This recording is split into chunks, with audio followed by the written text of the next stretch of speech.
నాకు నాలెడ్జ్ ఉన్న ప్రకారం ఆ సూపర్ 6లో కేంద్ర ప్రభుత్వానికి సంబంధించింది ఏంటంటే రైతు భరోసా ఏదో 20,000 ఇస్తామని చెప్పారు. అది కూడా ఇంప్లిమెంట్ కావట్లా. విడతల వారీగా 4,000 మొన్ననే కదండి మొదట విడతలాగా 7,000 రూపాయలు వేశారు. రైతులు చెప్పినటువంటి అంటే ఆనందం మీకు కనపడలేదా? అది అంతకుముందు విడతల వారీ లేదు, 4 సార్లు ఇస్తామని లేదు, 2 సార్లు ఇచ్చేవాళ్ళు. ఐ థింక్ దాన్ని ఇప్పుడు 4 సార్లు చేశారు. కేంద్ర ప్రభుత్వం ఫస్ట్ ఇయర్ ఎగ్గొట్టారు, అది రీఎంబర్స్ చేయాలి. కేంద్ర ప్రభుత్వం అయితే కనుక ప్రధాన మంత్రి మనకి రైతులకి కిసాన్ సమ్మాన్ యోజన ద్వారా 6,000 రూపాయలు సంవత్సరానికి ఇస్తోంది. దాన్ని విడతల వారీగా ఇచ్చేవాళ్ళు, 3 విడతల వారీగా. స్టేట్ గవర్నమెంట్ దానికి రాష్ట్ర ప్రభుత్వం కూడా వాళ్ళు కలిపి మిగతావి ఇస్తామని చెప్పారు కదా. దాంట్లో ఏంటంటే మొన్న కేంద్ర ప్రభుత్వం ఇచ్చినటువంటి 2,000 రూపాయలు, రాష్ట్ర ప్రభుత్వం 5,000 రూపాయలు కలిపి 7,000 రూపాయలు ఇచ్చారు. ఇప్పుడు ఒకటి అర్థం చేసుకోవాలి, ఇచ్చిన మాట అసలు పూర్తిగా ఏమంటారు చెయ్యకుండా తప్పేసినటువంటి జగన్మోహన్ రెడ్డి ప్రభుత్వం కాదు కదా. నవరత్నాలు అని చెప్పిన అన్నాడు, ఏ రత్నం పండింది చెప్పండి?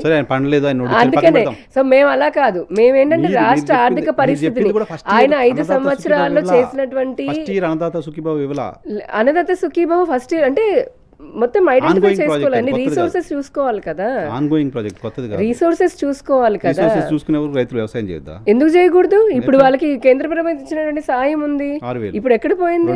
6,000 ఇదివరకు ఉన్నటువంటి కాంగ్రెస్ 60 ఏళ్ళు పాలించింది, 6,000 కాదు 6 రూపాయలు కూడా ఇవ్వలేదు. మరి అప్పుడు ఎందుకు అడగలేదు మీలాంటి వాళ్ళు? ఇప్పుడేమో మేము ఇచ్చే 6,000 అని అంటున్నారు.